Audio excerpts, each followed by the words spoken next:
बस एक सनम चाहिए आशिकी के लिए। जय हिंद। इस वीडियो में आज हम लोग समझेंगे एक बहुत ही कन्फ्यूजन टॉपिक, जैसे कि हम लोग कभी समझ नहीं पाते हैं कि अमेरिका और ब्रिटेन क्या है, या ग्रेट ब्रिटेन क्या है, या यूके क्या है। इसमें बहुत ज़्यादा कन्फ्यूजन रहता है। एक बच्चे से मैंने पूछा कि भारत को कॉलोनाइज किसने किया था, वो हमारे ही बच्चे थे, तो वो कह रहा है कि अमेरिका।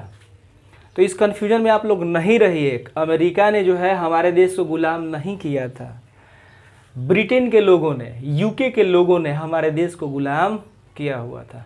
तो चलिए इसको हम लोग समझते हैं। देखिए ये इंग्लैंड जो है ना, मान के चलिए मैं रफली जो है इसको बना रहा हूँ, बिल्कुल एग्जैक्ट नहीं बना रहा हूँ। देखिए यहाँ पे मान के चलिए कि ये क्या हो गया, ये हो गया इंग्लैंड। ये इंग्लैंड के पासे में क्या है, देखिए वेल्स है, और यहीं पर है नॉर्थर्न आयरलैंड है, यहाँ पर स्कॉटलैंड है, और यहाँ पर जो है ना ये आपका है आयरलैंड। तो इसका नॉर्थ वाला हिस्सा, इसका हो गया नॉर्थ वाला हिस्सा। तो मान के चलिए ये आपका हो गया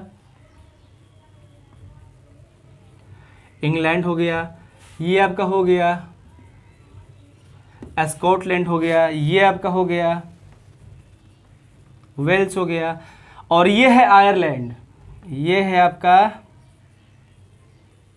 आयरलैंड, और ये हो गया आपका नॉर्थर्न आयरलैंड, यानी ये नॉर्थ वाला हिस्सा हो गया, ये वाला दक्षिण वाला हिस्सा, साउथ वाला हिस्सा हो गया। तो ये वाला हिस्सा का हम लोग बात करेंगे, इसको बोलेंगे northern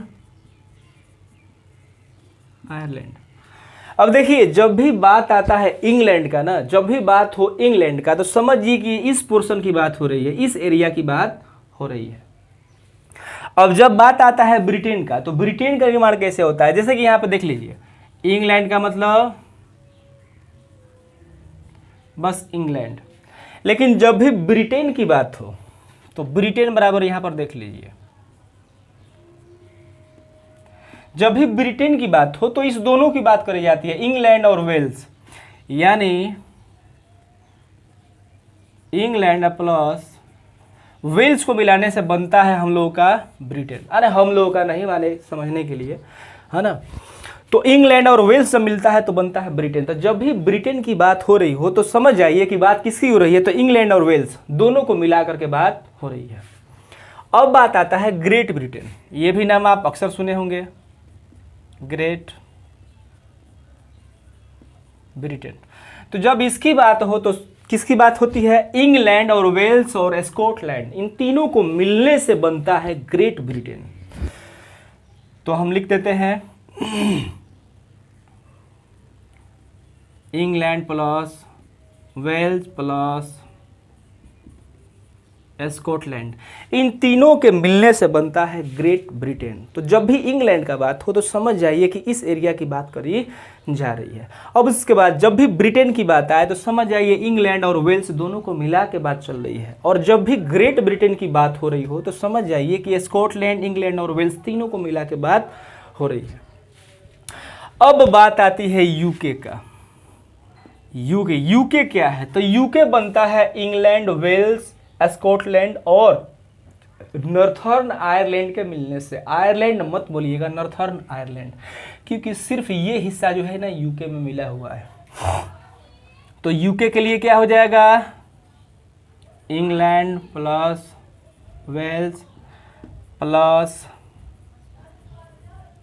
Scotland plus Northern Ireland. तो ये कन्फ्यूजन आपका बिल्कुल क्लियर हो चुका होगा कि इंग्लैंड क्या है, ब्रिटेन क्या है, ग्रेट ब्रिटेन क्या है और यूके क्या है। असल में ये जो है ना 4 देशों का एक समूह है। तो 4 देशों ने एक साथ समूह क्यों बनाया है, ये भी आपके मन में सवाल आता होगा। तो देखिए बरियार बनने के लिए, ताकतवर बनने के लिए कई सारे राज्य या कई सारे देश जो है ना आपस में मिल करके शक्तिशाली बनते हैं, ताकि पूरे देश पर उनका हुकूमत चले, पूरा दुनिया पर उनका दबदबा रहे।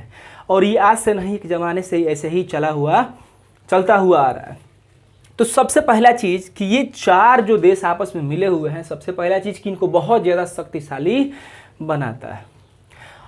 तो ये 4 देश जो है ना मिलकर के, इंग्लैंड तो वैसे ही जो है बहुत पहले से ही शक्तिशाली था, इसने इन बाकी जगहों को जैसे भी छीन करके जीत करके जैसे भी हो इनको मिलाया और अपना नाम बदलता गया। पहले इंग्लैंड था, इसने वेल्स को लिया तो वेल्स के साथ इस अपना नाम बदल दिया, ब्रिटेन रखा, ब्रिटेन के बाद से जब स्कॉटलैंड को लिया तो ग्रेट ब्रिटेन बोला, और उसके बाद से जब नॉर्थर्न आयरलैंड को जो है आपस में मिला लिया तो बोला यूके।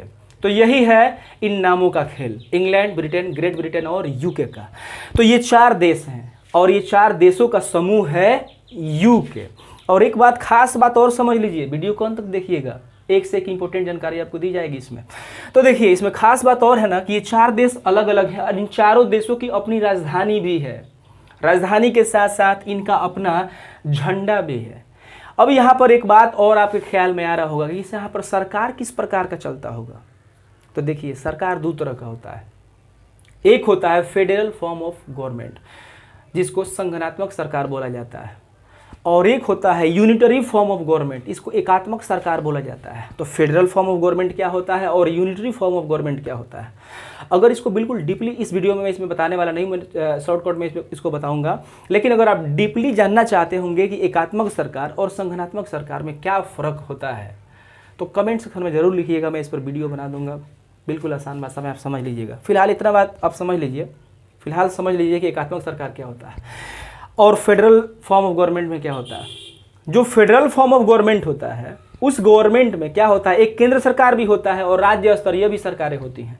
केंद्र सरकार भी अपना कानून बनाता है और राज्य स्तरीय भी सरकारें अपनी कानूनें बनाती हैं। तो इस तरह से देखा जाए तो एक ही नागरिक पर, एक ही देश के लोगों पर 2 तरह का कानून व्यवस्था चलता है। इसको बोलते हैं संघनात्मक सरकार या फेडरल फॉर्म ऑफ गवर्नमेंट। लेकिन जिस देश में भले देश कितना हो, राज्य कितना हो, लेकिन एक ही प्रकार का अगर शासन व्यवस्था सब पे लागू होता है, यानी केंद्रीय पॉलिसी सब पर लागू होती है, यानी एक ही तरह का सरकार वहाँ पर होता है और वही सरकार सर्वे सर्वा होता है, मालिक होता है, सब कुछ वही होता है, सारी शक्ति उसी के हाथों में होती है। तो उस तरह के सरकार को बोलते हैं एकात्मक सरकार, unitary form of government. Unitary का मतलब कौन सी, यूनिट, समझ लीजिए, यूनिटरी का मतलब यूनिट है ना, एकात्मक यानी ये सारी शक्तियां एक ही जगह होती है, केंद्र में ही। मान के चलिए अगर यहाँ अगर कोई नियम कानून बनता है तो यही नियम कानून यहाँ पर लागू होगा, यही नियम कानून यहाँ पर और यही नियम कानून यहाँ पर। इनको अपने हिसाब से कुछ करने की आवश्यकता नहीं है और इनको अपने हिसाब से नियम कानून की बनाने की आवश्यकता नहीं है। सारी शक्ति जो है ना केंद्र के हाथों में होगी और उसी का पॉलिसी जो है पूरे देश में चलाया जाता है। तो इसी तरह के सरकार को यूनिटरी फॉर्म ऑफ गवर्नमेंट बोलते हैं या हिंदी में एकात्मक सरकार बोलते हैं। और फेडरल में बिल्कुल अलग हो जाता है, जैसे कि हमारे देश में जो सरकार चलता है यूनिटरी फॉर्म ऑफ गवर्नमेंट नहीं चलता है। अगर यूनिटरी चलता है तो सिर्फ मोदी जो कानून बनाते हैं, पार्लियामेंट से जो कानून पास होता है वही होता और राज्य में कोई कानून नहीं बनता। लेकिन हमारे यहाँ राज्य में भी कानूनें बनती हैं भारत में और देश स्तर पर, राष्ट्रीय स्तर पर भी कानून बनता है। तो इसलिए हमारे यहाँ जो सरकार है वो फेडरल फॉर्म ऑफ गवर्नमेंट है। तो इस वीडियो में हम लोग इतना ही समझेंगे। अगर चैनल पर नए हो तो प्लीज़ चैनल को सब्सक्राइब कर लीजिए, वीडियो को लाइक करिए और शेयर भी करिए। आप लोग लाइक करते हैं, शेयर करते हैं और कमेंट करते हैं तो अच्छा लगता है, और चैनल को सब्सक्राइब कर दीजिए।